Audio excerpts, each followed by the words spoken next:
चल राजेंद्र। सर जी, आज तो आप बेटे को छोड़ने दिल्ली जा रहे हो ना? हाँ हाँ, शाम तक लौट आऊँ। Good day sir.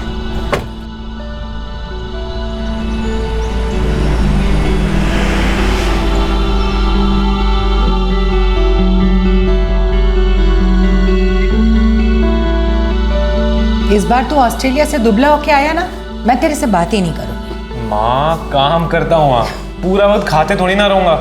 अरे काम का मतलब ये थोड़ी ना होता है कि अपनी सेहत का ही ध्यान ना रखे। ये ले। अरे भाई चलो जल्दी करो, 1 बजे तक दिल्ली पहुंचना है। अपना ख्याल रखना। हाँ खुश रहे।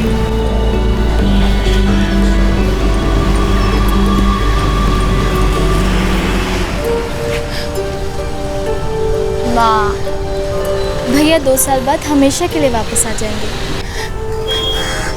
जल्दी नहीं आ सकता।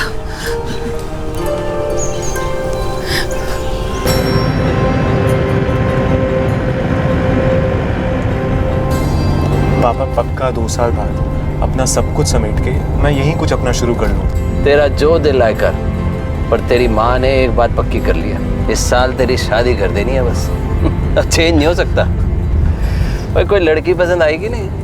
पापा वो आप और माँ खुद तय कर लीजिए, आप जिससे बोलेंगे मैं शादी कर लूँगा। और हाँ, आपको बस 1 साल सर्विस करनी है तो चुपचाप रिटायर हो जाना है। और बेटा मैं तो अब और कोई एक्सटेंशन नहीं, बहुत मेहनत कर ली आपने, अब आप अपनी सारी जिम्मेदारी मुझ पे डाल दीजिए। ठीक है बेटा, जैसा तू कहेगा करूँगा। जल्दी आ जाना, तेरे बिना घर सूना लगता है। मैं जल्दी आ जाऊँगा पापा, डोंट वरी।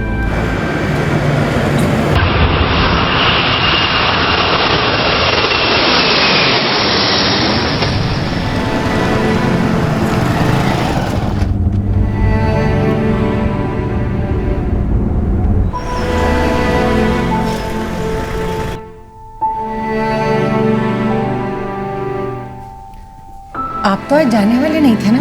हाँ गुरप्रीत, हो ही आता हूँ। लेकिन आपने तो छुट्टी ली थी ना? भाई जिस काम के लिए ली थी वो तो हो गया। अजीत को दिल्ली छोड़ा है, अब तक तो उसका प्लेन भी चला गया हो ना। ड्यूटी पे वही आता हूँ। बेटा ऑस्ट्रेलिया चला गया और बेटी अपने घर, और आप भी ड्यूटी पे चले जाइए। इस घर में बस अकेली मैं ही रह जाती हूँ, और आपको ना मेरी कोई फिक्र नहीं है। और गुरप्रीत, 1 साल की तो बात है, फिर तो रिटायर ही होना है। फिर तू और मैं बैठ के आराम से बातें करेंगे। वो अभी तो पुलिस फोर्स में है, ड्यूटी तो नहीं छोड़ सकते ना। वो है ना गुरप्रीत?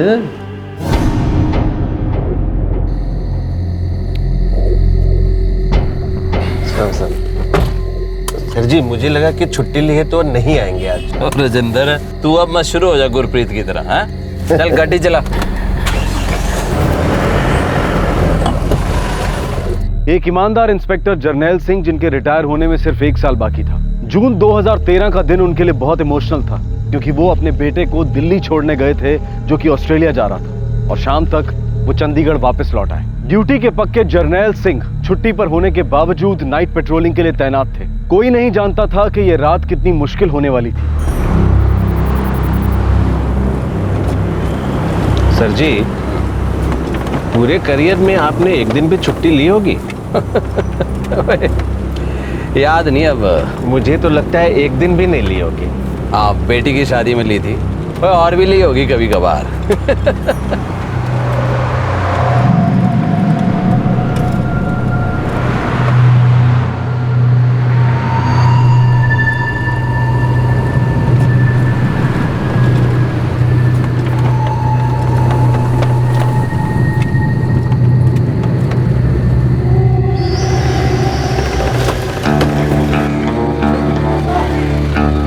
कहाँ जा रहे हो पुत्र?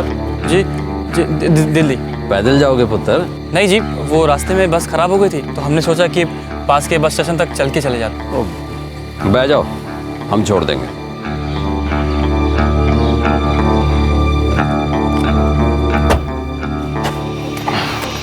बैठ जा। सर जी, सेक्टर 22 में दिल्ली के लिए बस मिलेगी, इन्हें वहीं छोड़ दें? हाँ। लेकिन इस समय तो बस वहां से मिलती नहीं, अब तो सुबह ही बस छूटेगी। जिंदर सही कह रहा है, भाई कहाँ के रहने वाले हो तुम दोनों? जी यहीं के हैं, चंडीगढ़ के। ऐसा करो तुम दोनों घर चले जाओ, हैं? सुबह बस पकड़ लेना। ओ चलो, हम भी छोड़ देते हैं। नहीं नहीं सर, आप हमें बस स्टेशन तक छोड़ दो, बाकी हम देख लेंगे। तेरा ना की है पुत्र?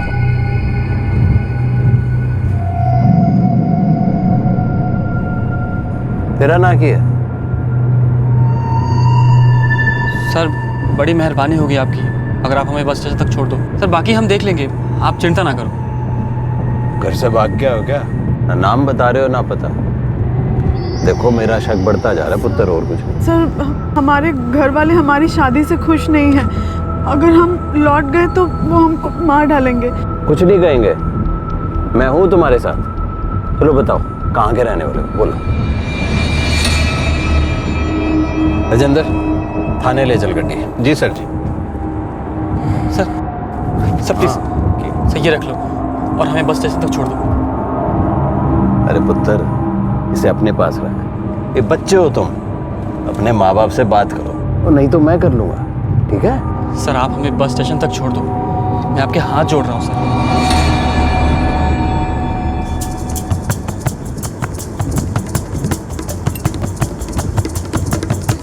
Constable Rajendra, constable Rajendra. Sir sector 20 के इंटरसेप्टर 4 से कॉल था। वहाँ जरूर कोई गड़बड़ है साहब, वहाँ से कोई जवाब नहीं मिल रहा और कांस्टेबल राजेंद्र से बात नहीं हो पा रही है। चलो देखते हैं, क्विक।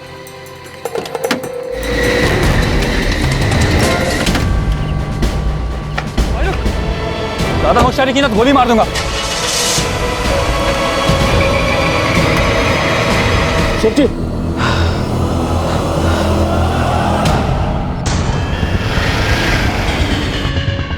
हम क्या करें? पता नहीं, यहाँ से निकल कर आगे जल्दी कहीं उतरना होगा। अब तो पुलिस भी हर जगह अलर्ट हो गई होगी। सेफ्टी।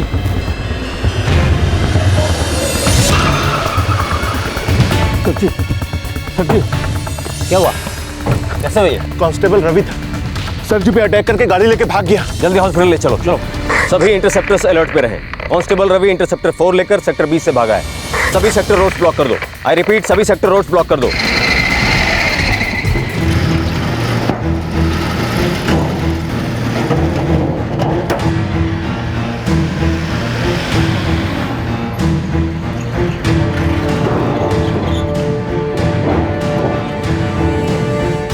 इंटरसेप्टर 4 को पकड़ना है। कांस्टेबल रवि लेकर भागा है, उसके साथ एक लड़की भी है जो शायद प्रिया है।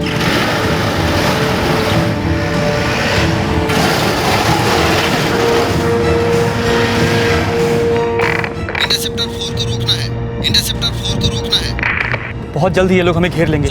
हमें ये गाड़ी छोड़ कहीं भागना होगा। क्या बच के निकलने का कोई भी रास्ता है?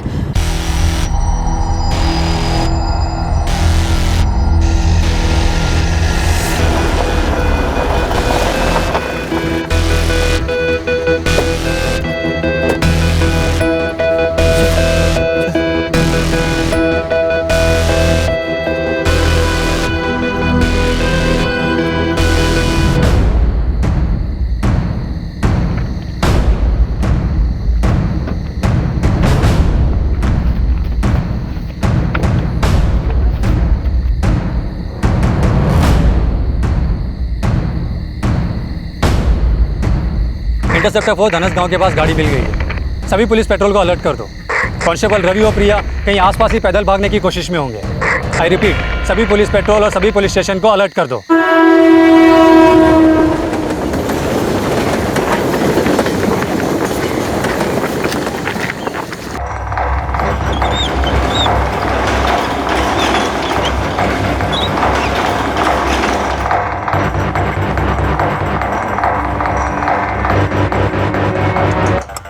सर वो रोड के किनारे किनारे चल रहे थे। जनरल सर ने उनके मदद के लिए गाड़ी रुकवाई थी, पर सर वो पूरे रास्ते ठीक ठीक जवाब नहीं दे रहे थे सर। तभी जनरल सर ने पहचान लिया कि वो कांस्टेबल रवि है सर। क्या हुआ इनको? देखिए इमरजेंसी है, सर अंदर एडमिट है। पर हुआ क्या है पापा को? किसी ने उन पे हमला किया। मैं उससे मिल सकती हूँ? मुझे अंदर जाना। देखिए मैम, इमरजेंसी है, थोड़ा धीरज रखिए। पर आखिर ये तो बताइए हुआ क्या है पापा को? एक कपल था, सर ने उनकी मदद करने की कोशिश की लेकिन उन्होंने जर्नैल सर पे हमला कर दिया।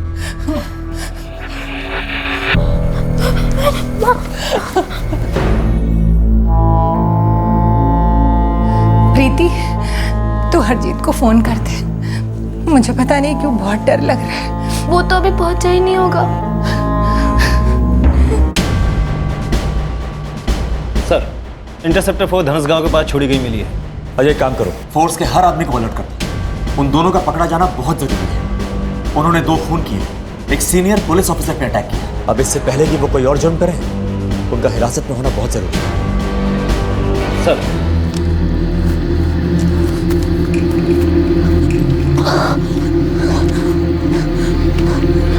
हमें बीच में ही कोई ना कोई ट्रांसपोर्ट लेकर आगे चलना होगा। अब तक तो हर जगह अलर्ट भी हो गया।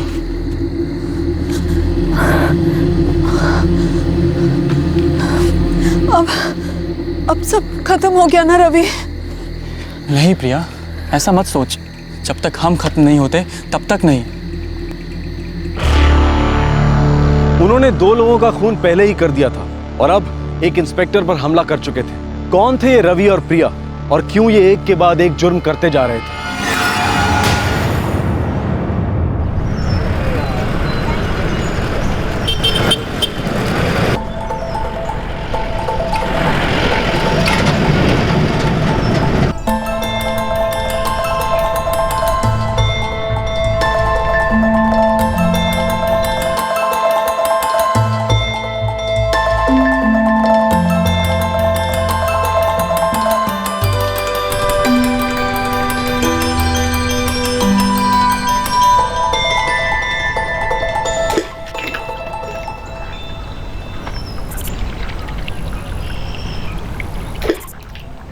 अच्छा, तो तू मेडिकल एग्जाम के बाद चंडीगढ़ जाकर पुलिस की नौकरी पे लग जाएगा? पहले मेडिकल एग्जाम क्लियर तो हो जाएंगे। वो तो तू हो ही जाएगा, मैं जानती हूँ। तो फिर मुझे चंडीगढ़ जाना होगा। और फिर तू वहाँ जाकर वापस नहीं आएगा, मुझे भी भूल जाएगा, है ना? क्यों? तेरे लिए वापस आऊंगा ना। लेकिन डर लगता है रवि, अगर तू नहीं आया तो? तेरे बिना मैं जीने की सोच भी नहीं सकता पगली।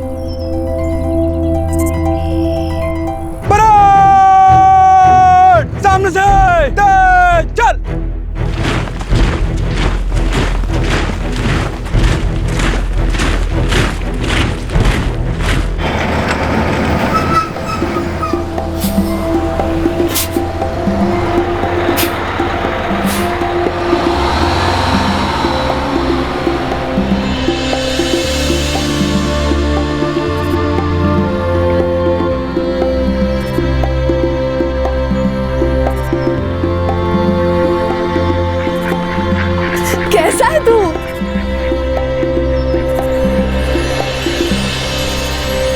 जानती है अभी तक घर भी नहीं गया, सबसे पहले तेरे से मिलने आया हूँ। मैं तो चाहती हूँ कि रोज सुबह तू मेरी सूरत देखे और मैं तेरी। अभी ट्रेनिंग हुई है, पहले पोस्टिंग हो जाने दे, उसके बाद जॉब में थोड़ा जम जाऊँ, फिर घर आकर तेरे बाबूजी से तेरा हाथ मांगूंगा। अच्छा जी, कहीं देर ना हो जाए रवि, तो जानता है मैं कितनी सोनी हूँ, कोई और ले जाए ना तो मुझे मत कहना। अच्छा, इतनी जल्दी है तो कर ले किसी और शादी। कर लो। नहीं।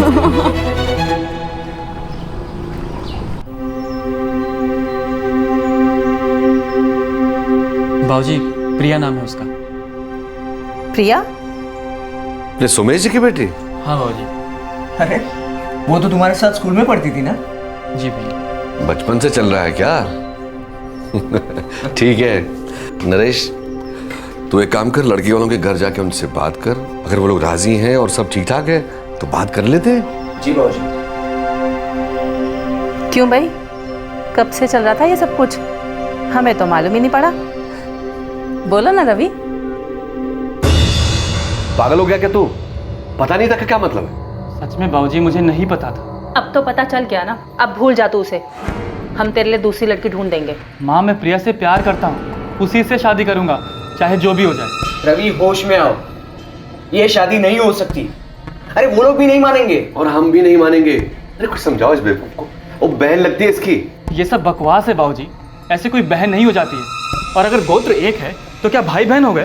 देख तू ज्यादा बकवास ना कर, एक गोत्र है हम लोगों का और एक गोत्र में शादी नहीं हो सकती। बाबूजी मैं नहीं मानता इन सब बातों को, मैं प्रिया से प्यार करता हूँ बस। रवि, एक ही गोत्र का मतलब होता है एक ही कुल, और एक ही कुल में शादी की बात को सोचना भी पाप है। माँ भाड़ में जाइए गोत्र वोत्र, प्रिया मेरी बहन नहीं है, मैं उससे प्यार करता हूँ। और ये कुल और गोत्र न जाने कौन से जमाने की बातें हैं, मैं नहीं मानता इन सब बातों को। हाँ, और समाज तो जो कहेगा बाद में कहेगा, सबसे पहले ये तेरा बाप ये शादी होने नहीं देगा। अरे तूने इसे सोचा भी कैसे?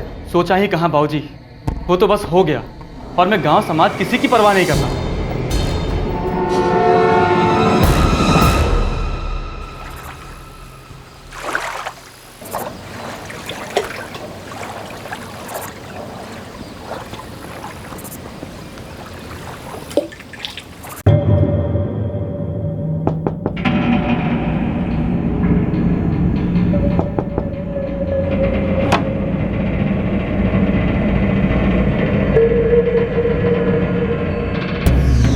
तेरे घर वालों के इतना समझाने के बावजूद भी तुझे अक्ल नहीं आई?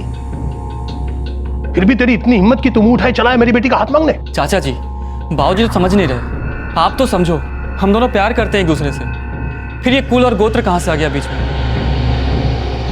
काश किसी ने ध्यान दिया होता जब तुम दोनों के बीच ऐसा पाप जन्म ले रहा था, तभी कुचल देते तो आज ये नौबत नहीं आती। तू चला जाए यहाँ से, ये शादी नहीं हो सकती, आज नहीं और कभी भी नहीं। और अगर आज के बाद तूने इस चौखट पर पांव भी रखा तो याद रखना कि रवि, कान खोलकर सुन ले तू, आज के बाद तेरा इस लड़के से कोई रिश्ता नहीं है। इतने लाड़ प्यार से पाला पोसा तुझे इसलिए कि तू इस तरह से हमें शर्मिंदा करे? इससे पहले कि कोई ऊंच नीच हो जाए, भूल जा इस लड़के को। दोनों परिवार शादी के लिए राजी नहीं होने वाले थे, ये तय था।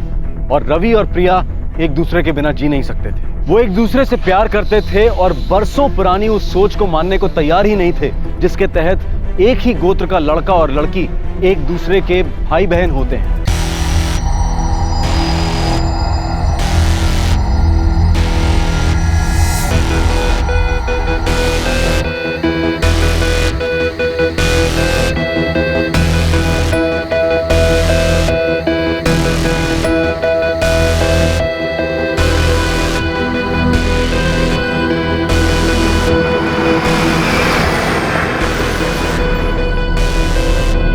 जो भी होगा देख लेंगे।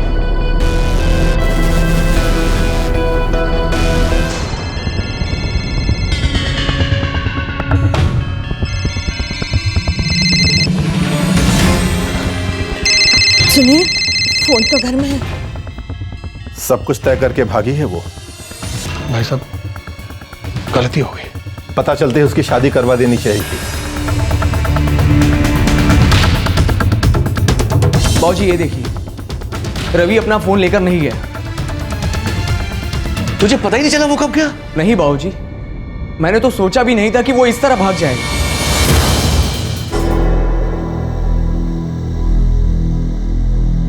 ये बात बिल्कुल साफ है कि रवि और प्रिया दोनों एक साथ भागे। सोमेश जी, बहुत आजादी दे रखी है आपने अपनी बेटी को। एक लौटी जो है। प्रताप जी, आपने अपने बेटे रवि को शहर में जाके नौकरी ढूंढने की आजादी दी, जबकि वो आपके बड़े बेटे की तरह गांव में रह के खेती बाड़ी कर सकता था। ना उसे ये शहर की हवा लगती और ना ये नौबत आती। देखिए जी, जो हुआ सो हुआ। अब लकीर को पीटने से सीधी तो नहीं होगी ना। जैसे सोमेश जी अपनी बेटी से नाराज है, वैसे ही मैं अपने बेटे पे बहुत गुस्सा हूं। मैं जानता हूं कि उन लोगों ने परंपरा का उल्लंघन किया है। मुझे तो ये समझ में नहीं आता कि इतने बरसों से वो दोनों एक दूसरे को चाहते थे और किसी को पता ही नहीं चला। और जब पता चला तो दोनों परिवारों के मना करने के बावजूद वो लोग घर से भाग गए, लेकिन फिर भी किसी को कुछ नहीं पता। भगवान कसम, मुझे नहीं पता था कि वो लोग कुछ ऐसा करने वाले थे। जुगल, रूपेश, राकेश, तुम तीनों रवि के सबसे करीबी दोस्त हो। फिर ये कैसे हो सकता है कि तुम तीनों में से किसी को कुछ भी पता नहीं? हम बचपन के दोस्त हैं रवि के, ये बात तो सच है। लेकिन हम सच कह रहे हैं, हमें ये बात बिल्कुल नहीं पता थी कि रवि और प्रिया के बीच में कोई चक्कर चल रहा है। प्रिया तो कभी ऐसा कुछ भी नहीं बोली। देखो जी, अगर मेरी बेटी ने उनकी जरा सी भी मदद की है तो 100 रब की मैं इसको छोड़ूंगा नहीं। देखो, सबसे पहले उन दोनों को हमें ढूंढना होगा। जो भी गलत हुआ है उसे ठीक करना होगा। ऐसी मिसाल हम कायम नहीं रख सकते, ये हमारे परंपरा के खिलाफ है। प्रताप जी, सोमेश जी, बड़ी हैरानी की बात है, आप दोनों ही जानते थे कि वो एक दूसरे से शादी करना चाहते, फिर भी आपको जरा भी अंदाजा नहीं हुआ कि ऐसा कुछ हो सकता है। बावजूद इसके आपने कोई सही, कोई ठोस कदम नहीं उठाए।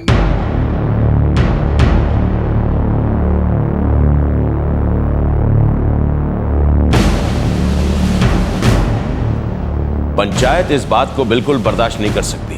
आज एक घर में हुआ है, कल 2 घरों में होगा, फिर 3 घरों में होगा। लेकिन फिलहाल यह करना है कि रवि और प्रिया को ढूंढना और उन्हें वापस लाना। और इस काम में पूरा गांव आपकी मदद करेगा। क्योंकि ये बात साफ है कि इन दोनों परिवारों को सब कुछ पता था, फिर भी इन्होंने कोई सही कदम नहीं उठाया। इसलिए पंचायत ये फैसला लेती है कि आज के बाद इन दोनों परिवारों का हुक्का पानी बंद, कोई नाता नहीं रखेगा इनसे तब तक जब तक लड़का और लड़की दोनों वापस नहीं आ जाते, और जो गलत हुआ है वो सही नहीं हो जाता।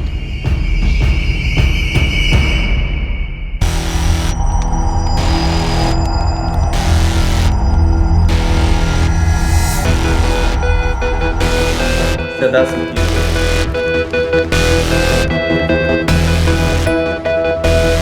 या तो हमारे घर वाले हमारे रिश्ते को स्वीकार करेंगे या फिर हम कभी घर नहीं लौटेंगे।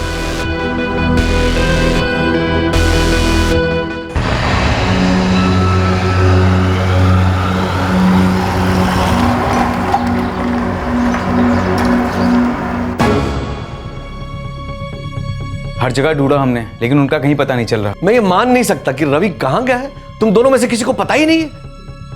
राकेश और जुगल, एक बात याद रखना, अगर बाद में पता चला कि तुम दोनों में से कोई उनका साथ दे रहा है तो अच्छा नहीं होगा। मैं सच बोल रही हूँ बाबूजी, प्रिया ने मुझे कभी कुछ नहीं बताया। देख रंजना, अगर तूने झूठ बोला ना तो ये पंचायत हमारा भी हुक्का पानी बंद कर देगी। सच सच बता दे रंजना। अम्मा मैं सच बोल रही हूँ। ऐसे कैसे गायब हो सकते हैं दोनों? किसी को कुछ पता नहीं कि दोनों कहां हैं? तुझे भी कुछ पता नहीं चला?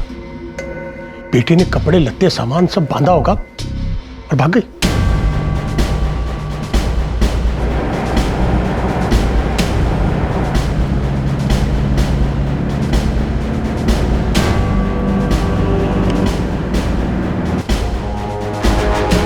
नहीं, कांस्टेबल रवि ने ड्यूटी पर रिपोर्ट नहीं किया। वो छुट्टी पे गया था लेकिन वापस नहीं आया। हम कल तक इंतजार करेंगे, नहीं तो उसको बिना इन्फॉर्म किए ड्यूटी पे नहीं आने के लिए सस्पेंड कर। ओम गणपते नमो नमः। ओम गणाधिपते नमो नमः। ओम ब्रह्मोर्भस्वतस्तवितुर्वरेण्यं भर्गो देवस्य धीमहि धियो यो न प्रचोदयात्। सर्वे ग्रहाः शान्तिकर भवन्तु। पंडित जी, कुछ ऐसा कीजिए कि हमारी बेटी वापस आ जाए। आ जाएगी वो, पता चल जाएगा। इस बार लौटने के बाद थोड़ी सावधानी बरतिएगा, ज्यादा छूट मत दीजिएगा उसे। पंडित जी, वो हमको वापस कब मिलेगी? बहुत जल्द। आपको क्या लगता है हम हमारे बेटे की मदद कर रहे हैं? कैसी बात कर रहे हैं आप सोमेश जी? ड्यूटी पर नहीं गया है वो, हम भी उसे दिन रात तलाश कर रहे हैं। हमारी बेटी अपने आप नहीं भाग सकती है, इतनी हिम्मत नहीं है उसमें। सोमेश जी, बात को समझो। आप अपनी बेटी पे जितना गुस्सा है, हम भी अपने बेटे पे उतना ही गुस्सा है। दोनों ने हम दोनों का नाम मिट्टी में मिला दिया है। हम भी उनकी गलती वैसे ही सुधारना चाहते हैं जैसे कि आप। हम भी उतनी ही तकलीफ में सोमेश जी जितने की आप। देखिए, झगड़ा करके कोई फायदा नहीं है, दोनों मिलकर ढूंढेंगे। आखिर जाएंगे कहां?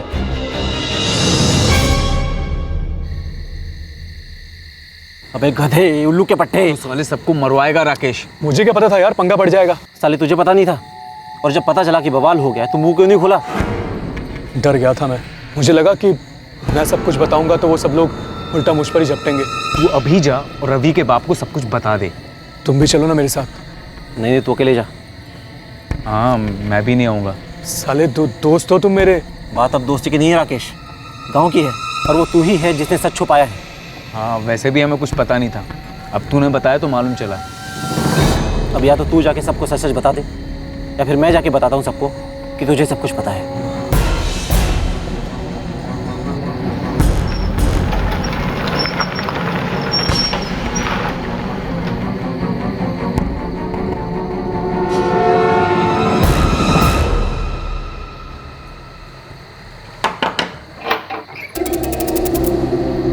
आओ राकेश, कुछ पता चला?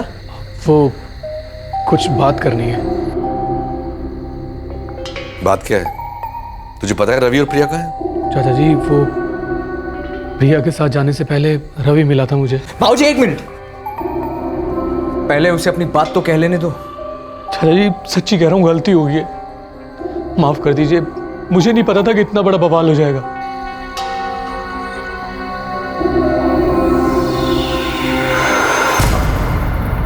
है क्या? रवि तू कर क्या रहा है यार? प्रिया के साथ भाग रहा है। मैं पागल हो गया क्या? चिंता मत कर, तेरे 25,000 मैं 1 महीने में लौटा दूंगा। बस तू अपना मुंह मत खोलना। देख रवि, तू फंसेगा और हम सब अगर अभी नहीं किया तो जिंदगी भर के लिए मैं और प्रिया फंस जाएंगे अलग अलग। चलता है कहाँ वो? राकेश बता, कहाँ हैं वो लोग? वो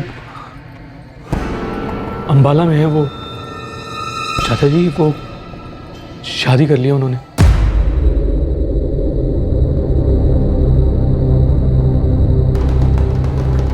नरेश, जा जाके सुमेश जी को बुलवा के ला।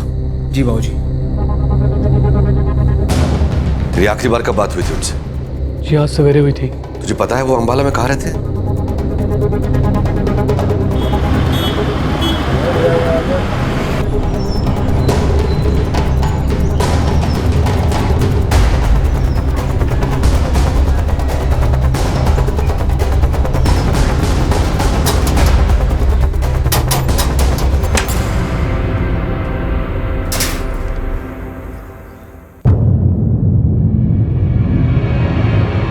तो सच कह रहा है? साले इतनी दूर क्या मजाक करने आऊंगा? तो क्या कहती है? हो सकता है मान गए हो। अरे हो सकता है नहीं, हो गया है। भरोसा नहीं है तुझे मुझ पर? मैंने बता दिया उन लोगों को कि तुम दोनों ने शादी कर ली है।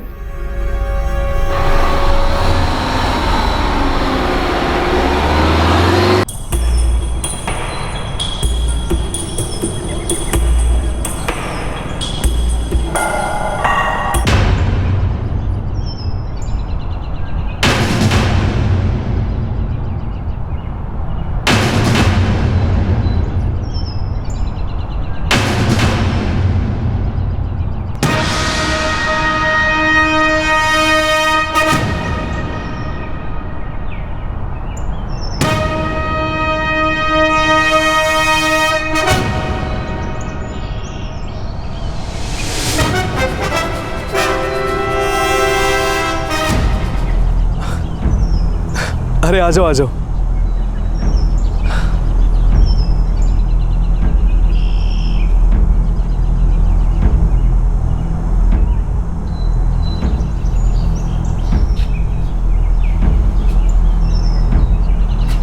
अब ये लोग वापस आ ही गए हैं। जो गलती इन्होंने की है उसे सुधार लो, ठीक है? चलिए।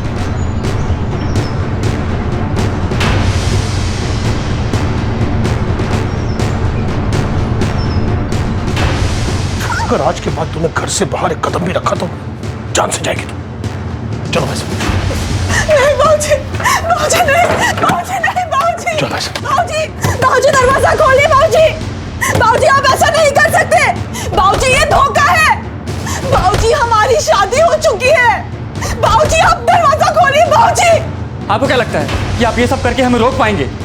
वो तो पता नहीं, मगर इस बार तुम दोनों में से अगर किसी एक ने भी सर उठाया ना तो उसको काटने में देर नहीं लगेगी। सोच ले, जिंदगी जरूरी है या वो लड़की?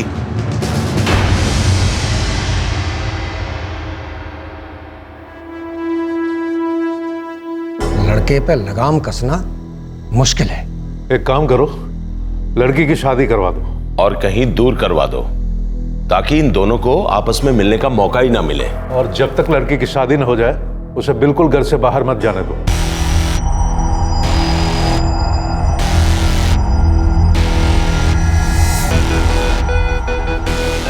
प्रिया बेटा, समय के साथ तू उसे भूल जाएगी। जुनून से किसी की जिंदगी ना बनी है अब तक, ये बात अच्छी तरह से समझ ले।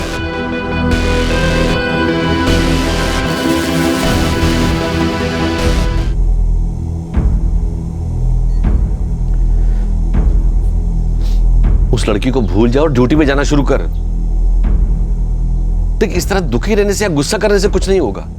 ये होना लिखा ही नहीं था।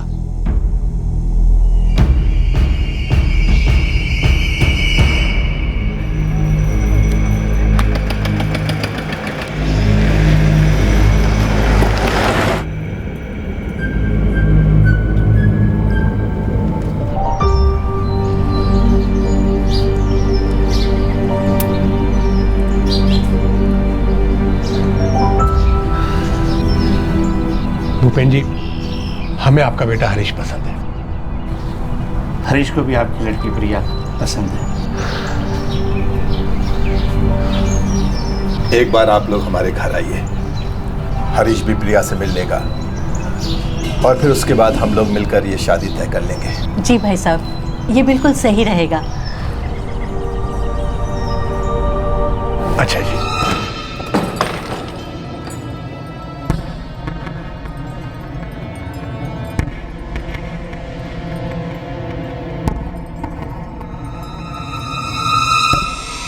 ये कोर्ट के पेपर्स नहीं है।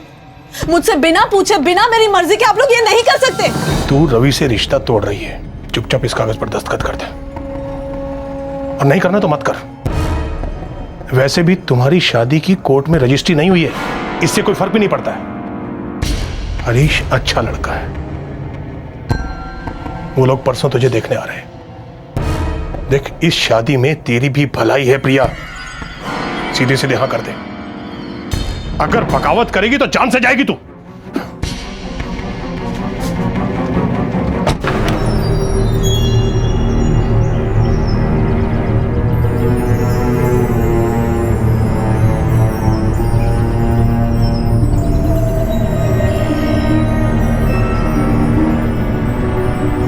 रवि, देख, प्रिया ने शादी के लिए हाँ कर दी है। देख, अब तू भी होश में है और नए सिरे से शुरुआत कर।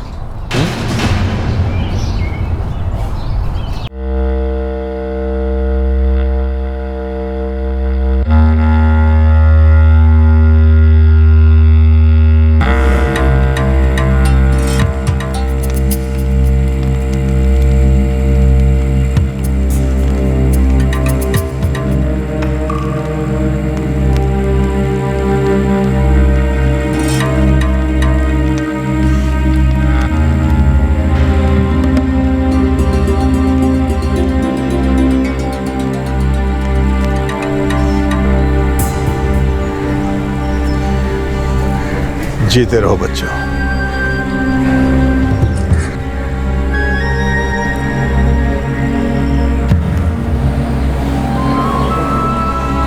खुश रहे।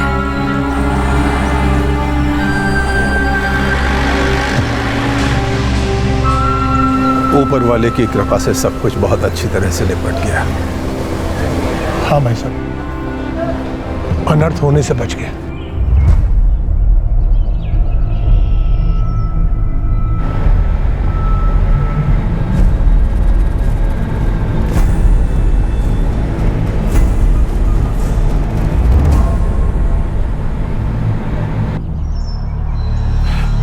सामान पूरा रख दिया ना?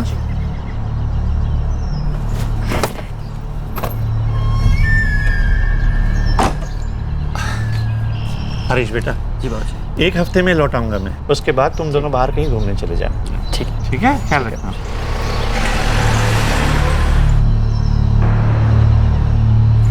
हरीश बेटा, बाहर कहीं बाद में चले जाना, पहले प्रिया को लेकर आसपास कहीं घुमाने ले जाओ। अकेला महसूस करती होगी ना? ऐसा कुछ नहीं है बुआ, उसकी तबीयत कुछ ठीक नहीं है, वो बता रही थी।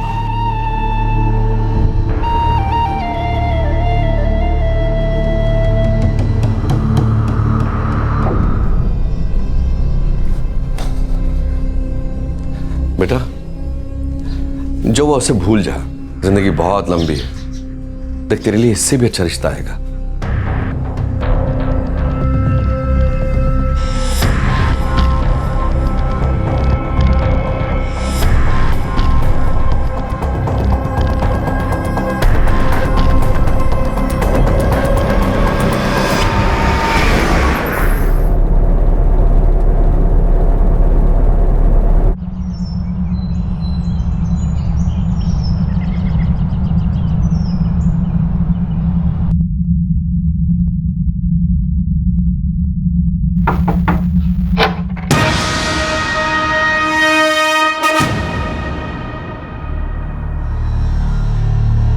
कैसी है तू? ठीक हो, तू अंदर आ।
चल उठ प्रिया, हिम्मत रख, उठ, सब ठीक हो जाएगा।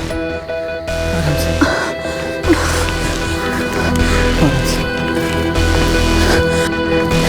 थोड़ी देर का रास्ता हो जाएगा, बस तो हिम्मत रख।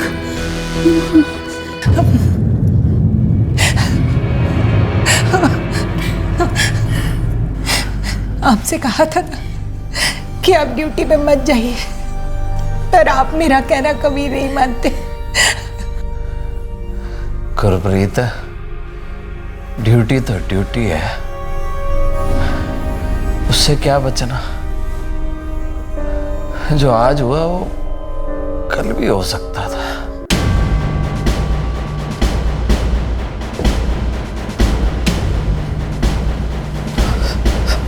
Relax general, relax.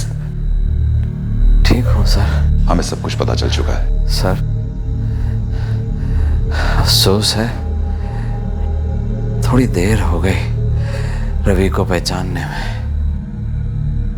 नहीं तो उस वक्त तो हिरासत में होता। नहीं जनरल, हमें सब कुछ पता है।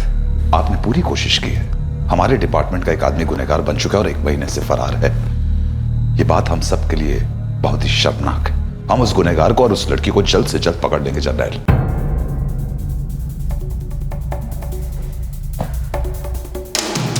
पापा, पापा, पापा, पापा। डॉक्टर को बुलाओ quickly.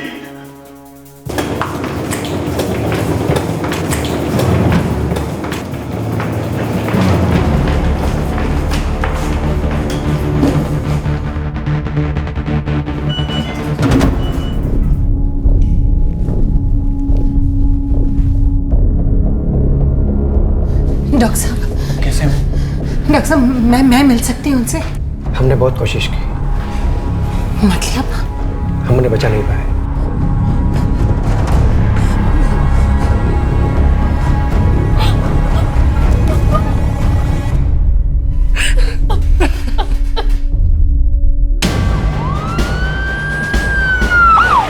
Tempo, truck, rickshaw, taxi, वो लोग ट्रांसपोर्ट के किसी भी साधन का इस्तेमाल कर सकते हैं। हर रास्ते पे नाकाबंदी लगा दो और अपने फोर्स के आदमियों को सादे कपड़ों में हर जगह तैनात कर दो। सर, हाँ, जनरल सर अब नहीं रहे। तीसरा खून, इससे पहले कि वो दोनों कोई और जुर्म करें, उन्हें रोकना होगा।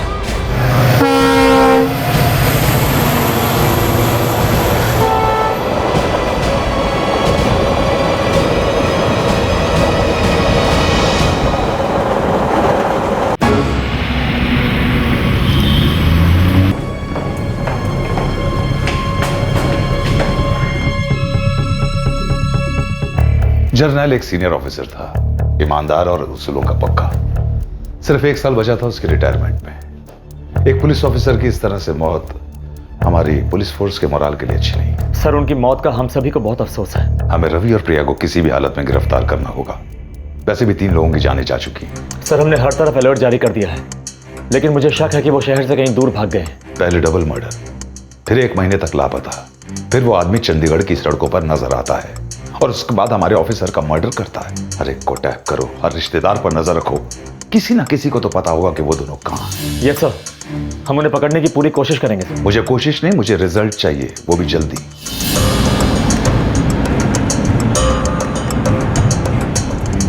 सर, प्रिया की एक दोस्त है रंजना, उससे पूछताछ करें। सर, प्रिया ने पिछली बार उसी की मदद ली थी। पर दोबारा उसकी मदद लेंगे वो दोनों? सिर्फ 1 महीना पहले ही रवि ने प्रिया के पति हरीश और उसकी मां सुमित्रा की हत्या की थी और हरीश की बुआ को भी बुरी तरह से जख्मी किया। लेकिन रवि को कैसे पता चला कि प्रिया की शादी किससे और कहां हुई थी और वो हरीश के घर पहुंचा कैसे?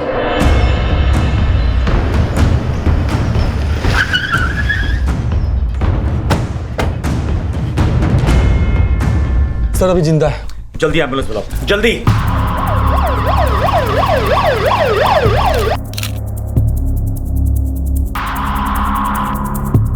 साहब, गोली की आवाज सुनी तभी मैं यहाँ भागा आया।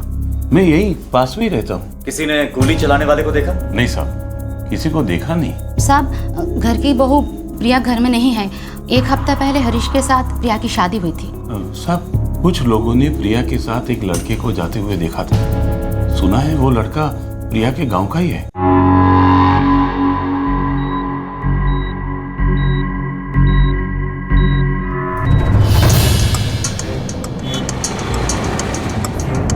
सर, वो औरत नीलम अब खतरे से बाहर है। बात करने की हालत में है? 2-3 घंटे बाद। और हाँ सर, हरीश के पिता भूपेंद्र कुमार दिल्ली से वापस आ रहे हैं, शाम तक पहुंच जाएंगे। ये प्रिया गोरार गांव की रहने वाली है। कहीं वहां उसका किसी के साथ प्यार व्यार का कोई चक्कर तो नहीं था?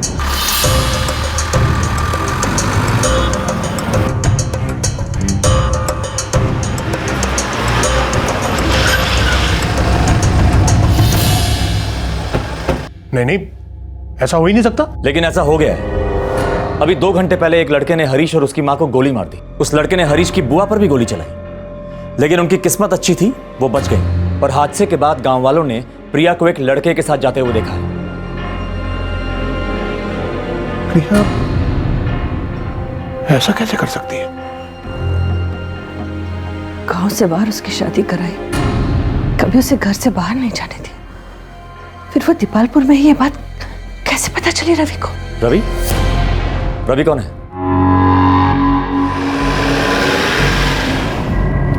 सर, ये रवि एक पुलिस कांस्टेबल है। चंडीगढ़ में पोस्टिंग थी उसकी। छुट्टी पर गया, फिर ड्यूटी पर रिपोर्ट ही नहीं किया, इसलिए उसको सस्पेंड कर दिया गया। ये कोई पुराना चक्कर लगता है। अजय, एक काम करो, गांव वालों से पता करो कि आखिर इन दोनों की कहानी है क्या। सर,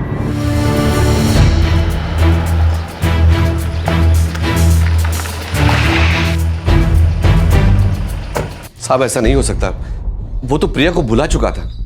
वो चंडीगढ़ जा रहा था ड्यूटी पे। हाँ साहब, यही बोल के गया था वो। झूठ बोला था उसने आप लोगों से।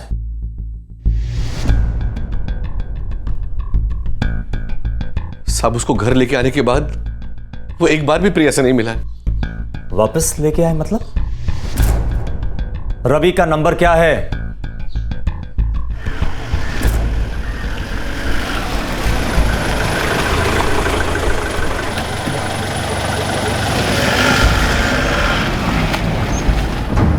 सही है सर, पुराना लफड़ा है। हाँ, दोनों परिवार राजी नहीं हुए होंगे। हाँ सर, वही पुराना गोत्र का मामला। परिवार और पंचायत के हिसाब से दोनों भाई बहन थे, इसीलिए सबने विरोध किया।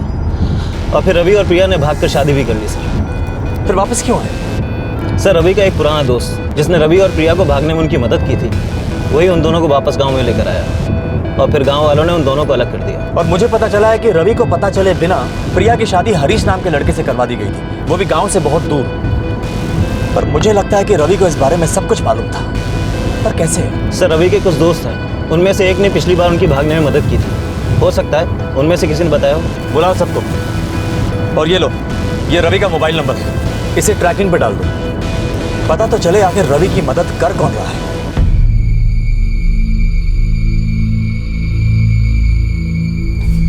पॉइंट ब्लैंक राइफल से शूट किया गया है। और जिसने गोली मारी वो एक पुलिस वाला था। आप खुद ही चेक कर लीजिए, हो सकता है सर्विस वेपन यूज हुआ हो। इन दोनों के खून में नींद की गोलियों के बहुत ही हाई ट्रेसेस मिले हैं। हो सकता है कि ये एक सोची समझी साजिश हो। और हरीश की बुआ जो कि अब तक जिंदा है, उनके ब्लड सैंपल्स में से भी स्लीपिंग पिल्स के हाई ट्रेसेस मिले हैं।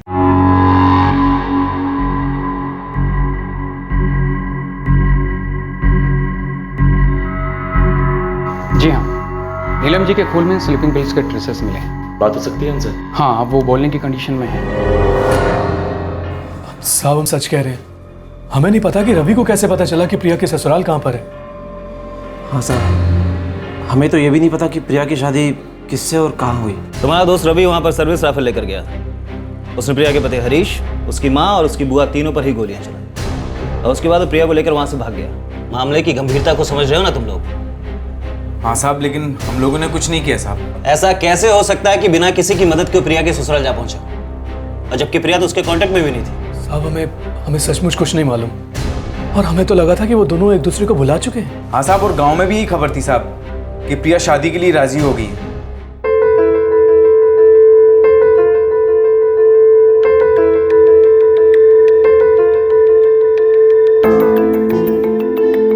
हम बड़ों के बीच में बैठे रहोगे तुम दोनों तो एक दूसरे से बात भी नहीं कर पाओगे। जाओ बेटा, बाहर बैठ के बात कर लो।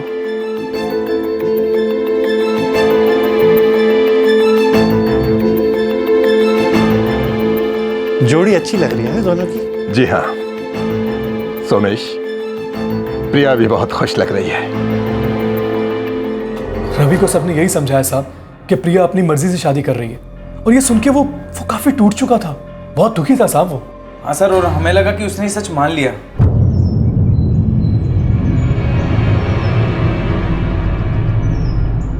रवि, कुछ चीजें ना नसीब में नहीं होती हैं। सच्चाई को झुठलाने से कुछ नहीं होगा रवि। सच्चाई ये है कि तू नसीब का लिखा मान ले और उसे भूल जा। हो सकता है तुम लोग जो कह रहे हो वही सही।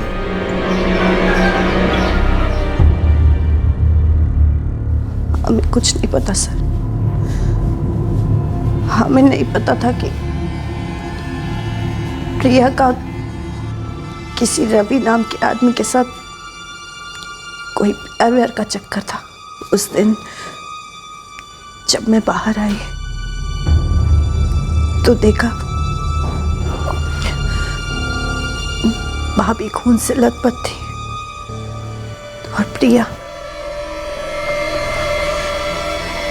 उस लड़के के साथ सामने खड़ी थी। मैं कुछ बोलूं उससे पहले ही उसने मुझ पर गोली चला दी। आपके खून में नींद की गोलियों के अंश पाए गए हैं, हरीश और सुमित्रा के खून में भी। अब ये तो नामुमकिन सी बात है कि 3 लोगों ने एक ही साथ नींद की गोलियां खा ली।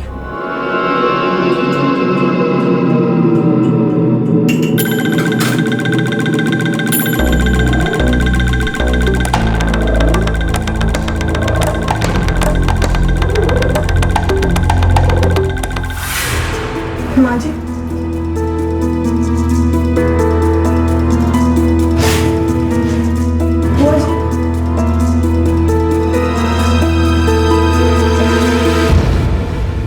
पता नहीं सर, पर क्या सच में प्रिया ने ये सब कुछ किया है?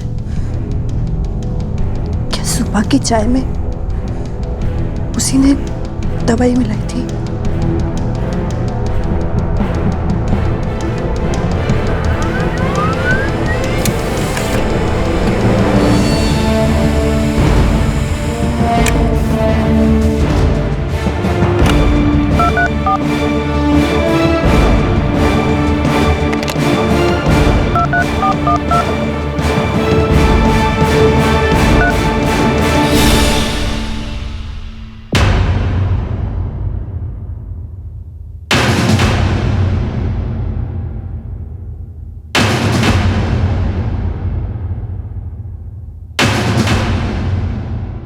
जब बच्चे पे लगाम ना हो तो ऐसा ही होता है। मैंने तो बहुत कोशिश की, बेटी की शादी तय कर दी, वो भी दूर के गांव में, और बहुत ही कम लोगों को पता था कि उसकी शादी किससे हो रही है। फिर भी रवि को पता चली गया ना, उसने तो जाके प्रिया के पति को मार डाला और उसकी सास को भी। इस बात पे भरोसा करके बहुत बड़ी गलती की कि वो दोनों एक दूसरे को भूल पाएंगे। मैं सच कहता हूँ जी, मुझे बिल्कुल नहीं पता कि मेरा बेटा वहां पहुंचा कैसे। मेरे बेटे ने जो काम किया है उसे मैं कभी भूल नहीं सकता। मैं समझूंगा कि मेरा बेटा मर गया मेरे लिए। मेरी बेटी भी मर गई है मेरे लिए। एक सबक लेना है इस बात से, वक्त बदला है, हमारे बेटे बेटियों पे नए जमाने की हवा लग रही है। ये रोग चारों तरफ फैल रहा है, हमारी परंपराओं की, हमारी मान्यताओं की धज्जियां उड़ रही है। इसे रोकना होगा। किसी भी हालत में हमें अपने बच्चों पे लगाम कसनी होगी। पंचायत ये फैसला करती है कि आज से इस गांव के लिए रवि और प्रिया मर चुके हैं। हमारा कोई रिश्ता नहीं उनसे।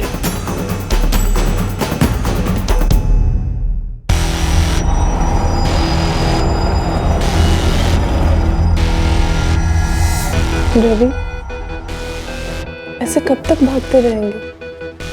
जब तक भाग सकते हैं। हमारा तो अब कोई घर भी नहीं जहाँ हम लौट कर जाए। हम जहाँ जाएंगे वहीं अपना घर बसा लेंगे, अलग अलग जगह देखेंगे। मेरा ना एक सपना है, मैं मुंबई जाना चाहती हूँ, वहाँ घंटों बैठकर समंदर देखना चाहती हूँ। ठीक है, हम लोग मुंबई भी जाएंगे।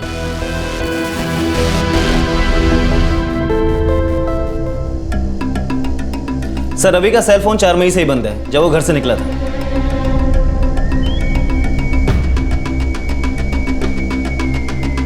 कॉल रिकॉर्ड से और कुछ पता चला?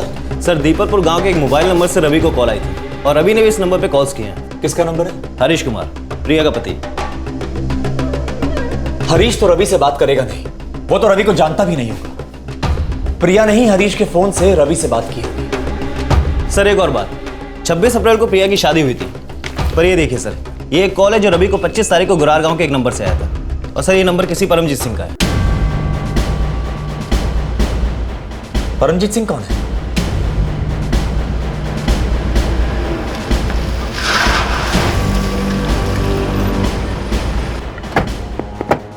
मेरे फोन से रवि को फोन, पर मैं उसे क्यों फोन करूंगा? अब ये तो आप ही को मालूम होगा, क्योंकि कॉल आप ही के नंबर से किया गया था।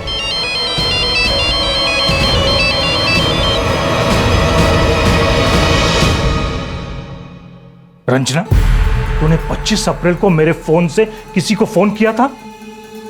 प्रिया की शादी से एक दिन पहले। सच सच बता रंजना। बाबूजी, मुझे नहीं पता था कि ऐसा कुछ हो जाएगा। रंजना, तुम प्रिया की शादी का जोड़ा देख लो, तब तक मैं तुम दोनों के लिए चाय लेकर आती हूँ। कितनी अच्छी ड्रेस है ना प्रिया। एक एहसान करेगी मुझ पर? क्या? मुझे एक फोन करना है। पर मेरे पास फोन नहीं है प्रिया। एक काम करते हैं, मैं तुझे तेरे घर के बाहर तक छोड़ने आती हूँ, तू जल्दी से अपने बाबूजी का फोन लेकर आ जाना। पर क्यों?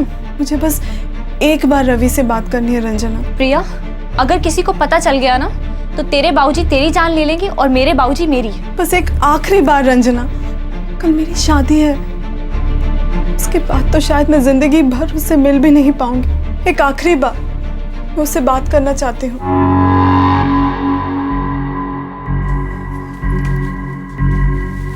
चटनी आपने लिखी ना? अब 3 तरह की चटनी है। हाँ ठीक है। प्रिया बेटा, कहाँ जा रही है? कहीं नहीं बाबूजी, बस बाहर तक। रंजना अपने घर से कुछ चूड़ियाँ लेकर आ रही है, वो ही देखने जा रही थी। अच्छा अच्छा, जल्दी आ जाना बेटा। हाँ बाबूजी, अभी आई।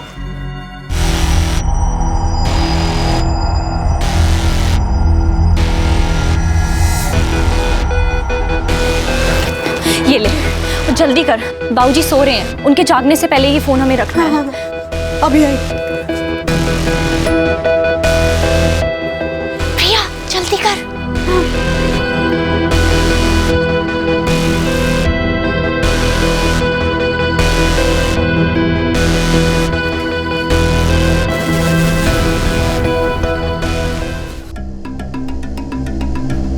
प्रिया ने यही कहा था कि उसे आखिरी बार बात करनी है। मुझे नहीं पता था कि वो ये सब सोच रही है। एक मिनट रंजना, इससे पहले कितनी बार तुमने प्रिया की मदद की है? मैं तुमसे पूछ रहा हूं, कितनी बार? फोन पहली बार दिया था साहब, पर वो हर बार कोई ना कोई चिट्ठी भिजवाती रहती थी रवि को। उसी ने मुझे कहा था रवि को उसकी शादी के बारे में बताने के लिए। पहले किया साहब, फिर डर गई, बंद कर दिया चिट्ठी देना। Sir, murder weapon service rifle है जो रवि को इश्यू किया गया था। इस सर्विस राइफल की ही गोलियां हैं, इस पर निशान भी है। इसमें कोई शक नहीं है कि ये आर्मरी के हैं। ऐसा कैसे हो सकता है? रवि को ना ही राइफल सैंक्शन की गई थी ना ही गोलियां। वो सस्पेंड हो चुका था। सर, रवि ने 5 मई 2013 की सुबह पुलिस की आर्मरी से ही राइफल हासिल की थी। उसके बाद घर गया और फिर वहां से सीधा चंडीगढ़ गया होगा और वहां से फिर दीपलपुर। पर सर, एक कंफ्यूजन है। सर्विस रूल्स के मुताबिक ही हथियार ड्यूटी लिस्ट चेक करने के बाद दिया जाता है, जबकि ये बंदा तो सस्पेंड था। मतलब साफ है अजय, वहां भी किसी ने उसकी मदद की थी।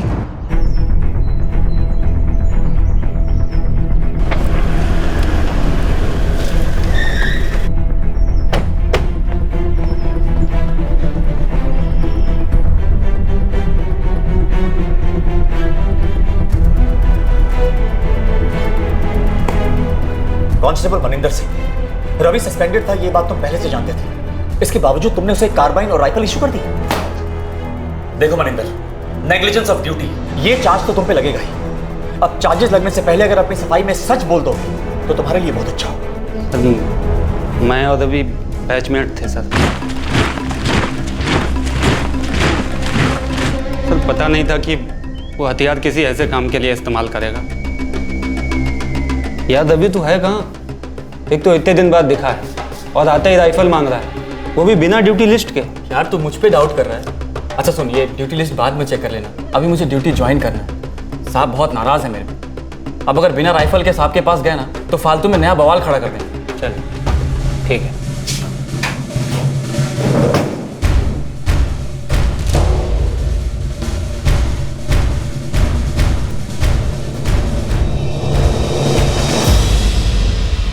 थैंक्स यार। मिलना, गायब मत हो जाना।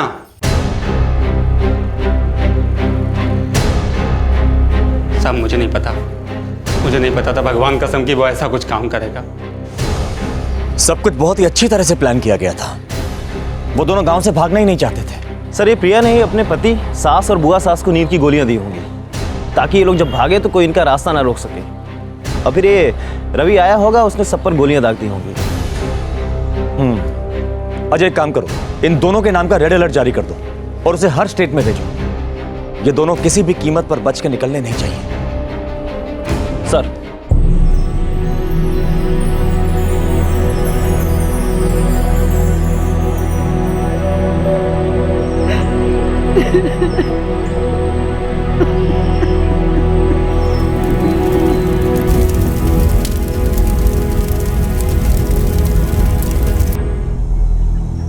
गलती हो गई भूपेंद्र जी। ये गलती नहीं है सोमेश जी, आपने गुनाह किया।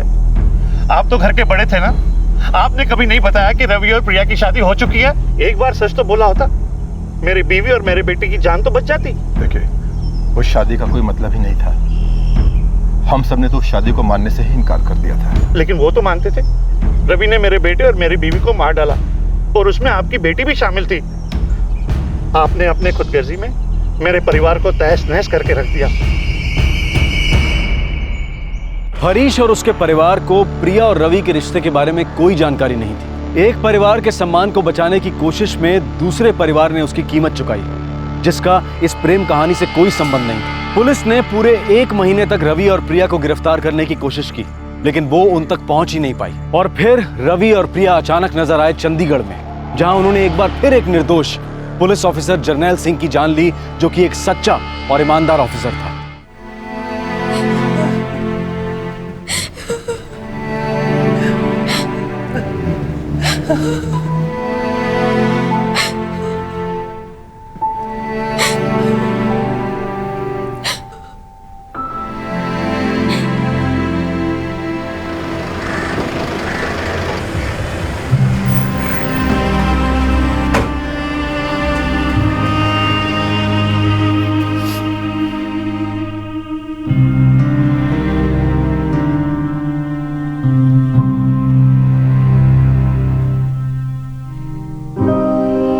आपको बस 1 साल सर्विस करनी है तो चुपचाप रिटायर हो जाना है। और बेटा मैं तो अब और कोई एक्सटेंशन नहीं, अब अपनी सारी जिम्मेदारी मुझ पे डाल दो। ठीक है बेटा, जैसा तू कहेगा करूंगा।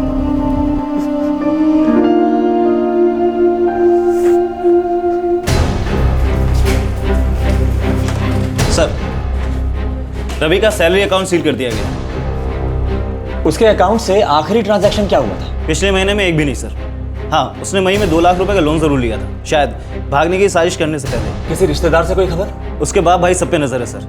उसकी एक बुआ भी है सर, चंडीगढ़ में रहती है, उस पर भी नजर है। Good afternoon sir. क्या प्रोग्रेस है राजेश? सर, हमने रवि के हर रिश्तेदार को ट्रैकिंग पे डाल दिया है। फिर भी कुछ पता नहीं चला? अभी नहीं सर, लेकिन आप भरोसा रखिए, हम बहुत जल्द उन्हें ढूंढ लेंगे। तरीका कोई भी हो, कोई फर्क नहीं पड़ता। मुझे वो दोनों अपनी हिरासत में चाहिए। Is that clear? जी सर।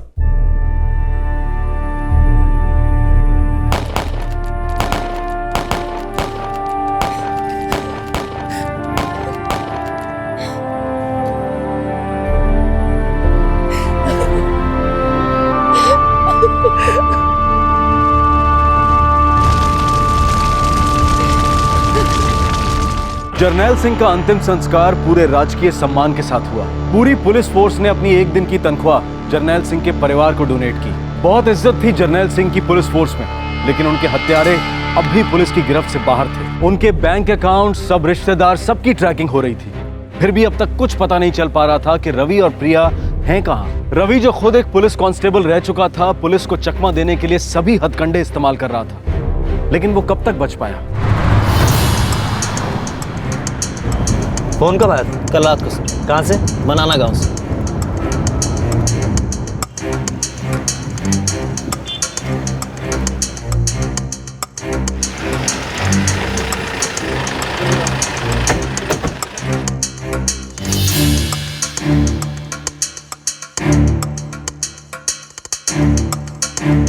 याद नहीं साहब। ऐसे कितने लोग आते हैं रोज तेरी दुकान पर जो तू उन दोनों को पहचान नहीं पा रहा है?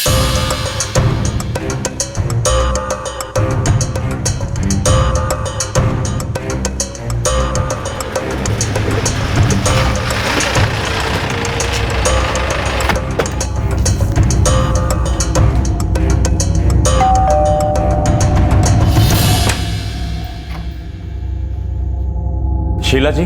जी। आप रवि कुमार की बुआ हैं?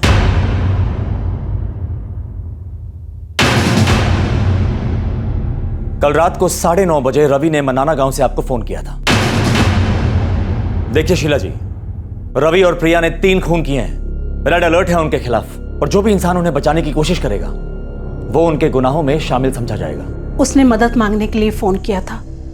उसे पैसे चाहिए थे, पर मैंने मना कर दिया। मैंने न्यूज़पेपर में खबर पढ़ ली थी साहब। बुआ जी, मुझे कुछ रुपयों की जरूरत है, आप इस बार मेरी मदद कर दो प्लीज। रवि, मैंने जो अखबार में पढ़ा, क्या वो सच है? तूने एक पुलिस वाले को भी मार डाला? बुआ जी, गलती से हो गया, मैंने जानबूझ करके नहीं किया। रवि, तू क्यों ऐसी हरकतें कर रहा है? हाँ, एक लड़की के लिए पागल हो गया है क्या? पहले तूने 2 लोगों की जान ली, और अब ये तीसरा खून। कब तक भागेगा ऐसे? बुआ जी, मुझे रुपयों की जरूरत है, आप रुपए दोगे या नहीं इतना बता दो। तू है कहाँ इस वक्त? ये मैं नहीं बता सकता, आप मेरी मदद करोगे या नहीं? नहीं, तू अपने आप को पुलिस के हवाले कर दे, समझे? सच कहती हूँ साहब, मुझे नहीं पता वो कहाँ है। अगर रवि का दोबारा फोन आए तो आप कहिएगा कि आप मदद करने के लिए तैयार हैं। मिलने की जगह भी तय करिएगा, और उसके बाद सीधा हमें खबर कर दीजिएगा। जी।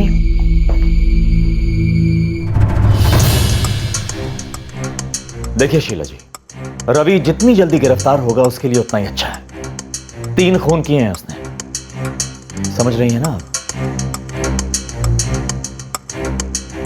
सर, ऐसा लगता है कि वो लोग मनाना गांव से निकल चुके हैं। देखते हैं कहां तक भागते हैं। उनके पैसे तो खत्म होने को हैं, वो ज्यादा दूर नहीं जा सकते।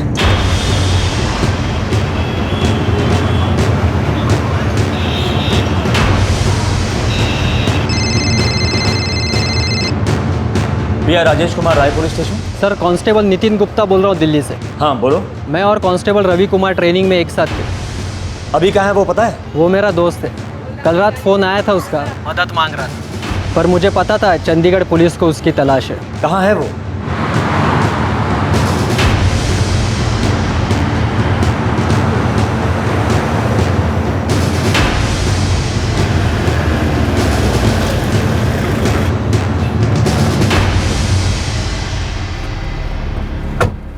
अब भी वही है? हाँ सर, मैंने उनके लिए रहने की जगह बुक की थी।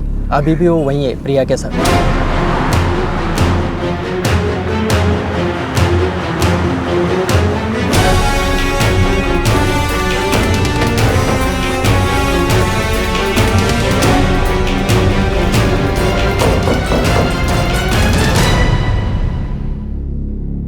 कौन है?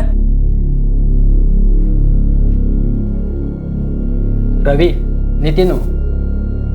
हाँ रुक, आ रहा हूँ।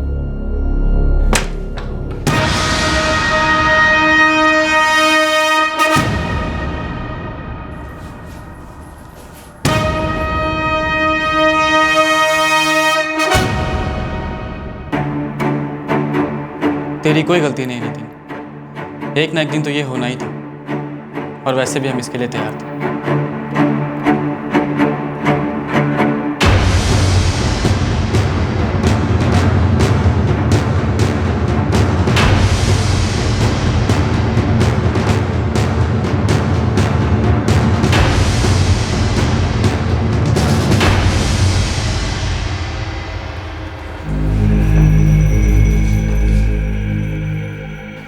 सर, मैं अपने सारे गुनाह कबूल करने को राजी हूँ, बस एक विनती है आपसे। तुम्हें क्या लगता है ये गेस्ट हाउस है जहां हम तुम्हारी विनती का इंतजार कर रहे हैं?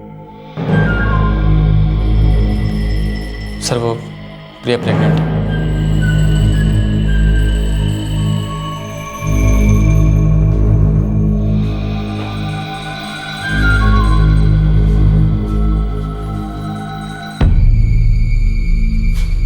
सर, हरीश और उसकी माँ को मैंने ही मारा था, उसकी बुआ को भी गोली मैंने मारी।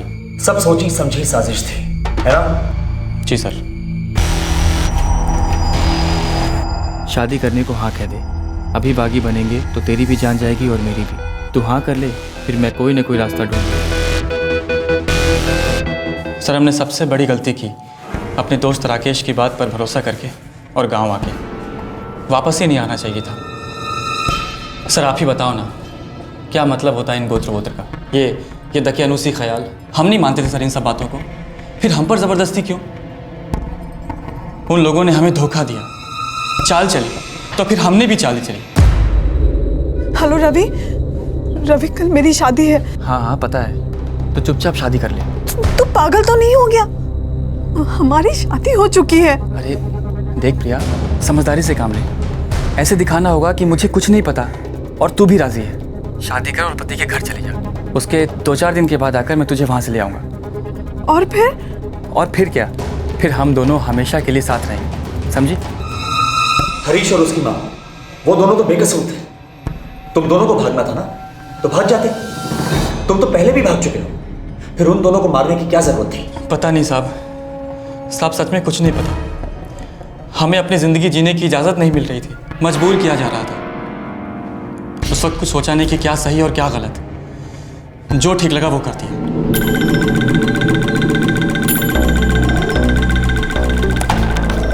ससुर कहते रहे? हाँ, 1 हफ्ते बाद लौटेंगे।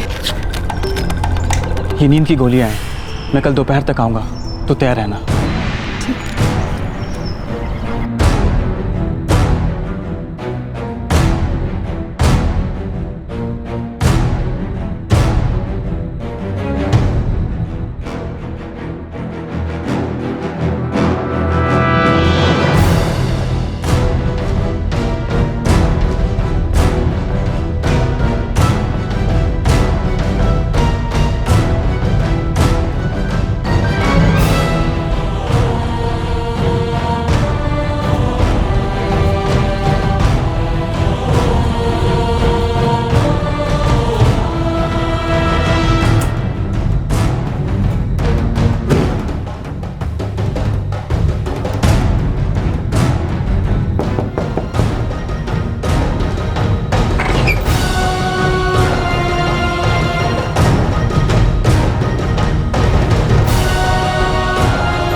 नींद में थे वो लोग, बेचारे अपनी जान भी नहीं बचा सकते थे। ऐसे बेकसूर लोगों की तूने जान ले ली। और जर्नैल सर, उन्होंने तो तुम्हारी मदद की थी। तुम जानते भी हो वो कितने सीनियर अफसर थे। सर, मैंने उनसे कहा था बस स्टेशन तक छोड़ दो। सर, उनसे मेरा कोई लेना देना नहीं था और ना ही उन्हें नुकसान पहुंचाने का मेरा कोई इरादा था। सर, मैं ऐसा कुछ भी नहीं करना चाहता था। सर हमने थोड़ी पुलिस की गाड़ी रोकी थी, हम तो अपना रास्ता ढूंढ रहे थे बस स्टेशन तक के लिए। हम तो भाग जाना चाहते थे सर, इस शहर से दूर, हमेशा के लिए। 3-3 लोगों की जानें लेकर तुम कितनी दूर जा सकते थे? सर हमें मालूम था कि हम ज़्यादा दूर तक नहीं जा सकते। हमने जब पहला जुर्म किया था तभी मालूम पड़ गया था कि हम बचेंगे भी नहीं। सर आप ही बताइए, जो रिवाज कानून को मंजूर नहीं है, देश के संविधान के हिसाब से जायज़ नहीं है, ऐसे दकियानूसी रिवाजों का राज अभी क्यों है हमारे समाज में? और इसी सोच को हम अपनी संस्कृति और परंपरा कहते हैं। सर ऐसी सोच के साथ हम जिंदगी नहीं जी सकते।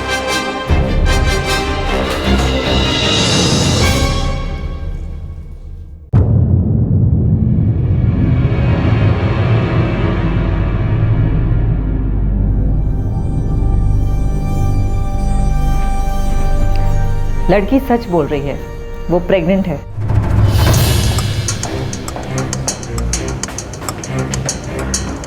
सर हमने वो सर्विस राइफल और कार्बाइन हासिल कर ली है जिससे हरीश और उसकी मां का खून हुआ था।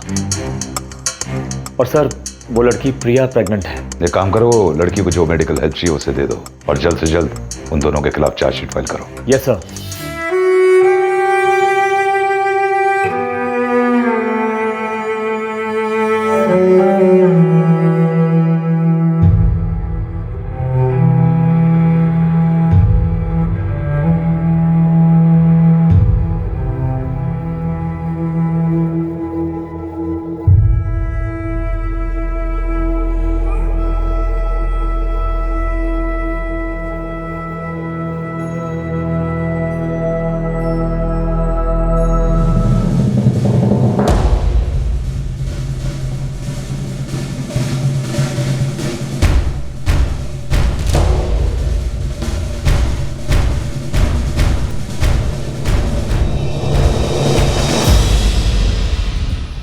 रवि और प्रिया फिलहाल न्यायिक हिरासत में हैं और उन दोनों पर आईपीसी की अलग अलग धाराओं के तहत चार्जेस फाइल हुए हैं। धारा 302 हत्या के लिए, 307 हत्या करने की कोशिश, धारा 409 criminal breach of trust by public servant, धारा 186 यानी किसी पब्लिक सर्वेंट को उसकी ड्यूटी करने से रोकना, धारा 333 किसी पब्लिक सर्वेंट पर उसकी ड्यूटी के दौरान उस पर जानबूझकर हमला करना और उसे जानलेवा चोट पहुंचाना, धारा 397 चोरी या डकैती करते वक्त किसी पर जानलेवा हमला करना जिसकी वजह से किसी की जान जाना, और आर्म्स एक्ट के तहत भी उन पर चार्जेस फाइल हुए हैं। पुलिस ने हाई कोर्ट में अपील की है कि इस केस को फास्ट ट्रैक कोर्ट को सौंपा जाए। हाई कोर्ट ने इस अपील को मंजूर कर लिया है और इस केस की सुनवाई जल्द ही हर रोज शुरू हो जाएगी और फिर जल्द ही कोर्ट से फैसला भी आ जाएगा। जर्नैल सिंह का बेटा हरजीत जो कि ऑस्ट्रेलिया जा रहा था, फ्लाइट स्टॉप ओवर पर उसने जब अपना फोन ऑन किया तब उसे अपने पिता की गंभीर हालत की जानकारी मिली। वो तुरंत वापस लौट आया। रवि और प्रिया को अपने किए की सजा जरूर मिलेगी, इसमें कोई शक नहीं, लेकिन उनकी प्रेम कहानी पीछे कुछ सवाल छोड़ जाती है, जिसने 3 निर्दोष लोगों की जान ली। क्या यह जुर्म रोका नहीं जा सकता था? क्यों इसकी दस्तक को सुनकर भी अनसुना कर दिया गया? हमारी सामाजिक मान्यताएं, हमारी परंपराओं की एक ऐसी गुलामी है कि उसके सामने इंसान की, उसकी जिंदगी की, उसके जज्बात की कोई कीमत नहीं। जो लोग सत्ता में हैं, क्या वो ऐसी दकियानूसी मान्यताओं के खिलाफ कोई ठोस कदम नहीं उठा सकते? जुर्म को रोकने के लिए कानून का पालन करने में क्या हम ज्यादा संवेदनशीलता नहीं दिखा सकते हैं, बजाय इस बात पर शोर करने के कि जुर्म कैसे हुआ और उसे कैसे दिखाया गया? जिन लोगों पर कानून की रक्षा करने की जिम्मेदारी है, वो ऐसे परंपरावादी लोगों की रक्षा क्यों करते हैं? क्यों नहीं लग सकती रोक ऐसी पंचायतों पर? अगर प्रशासन सामाजिक मान्यताओं पर, रूढ़ियों पर प्रतिबंध नहीं लगा सकता, जिनकी वजह से कई जाने जाती हैं, तो फिर हम क्या बात करें अपराध पर नियंत्रण की? हमारे राजनेता, चाहे वो किसी भी पक्ष के हों, जिन्हें हम अपने वोट से सत्ता के गलियारे में भेजते हैं, वो ऐसी रूढ़ियों के खिलाफ कार्रवाई करने की बजाय खामोश रहना पसंद करते हैं। जिन्हें आवाज उठानी है वही अगर खामोश रहें, तो हम किस प्रशासन की बात कर रहे हैं? किससे उम्मीद कर रहे हैं हम? आपसे फिर मुलाकात होगी क्राइम पेट्रोल दस्तक में एक और नए केस के साथ। तब तक अपना ख्याल रखें, सुरक्षित रहें और याद रखें, एक बेहतर और स्वतंत्र समाज को बनाने के लिए हमें रूढ़िवादी दकियानूसी परंपराओं से ऊपर उठना होगा। जय। इस तरह के और भी एपिसोड देखने के लिए हमारे चैनल को सब्सक्राइब करें और बेल आइकन दबाना ना भूलें।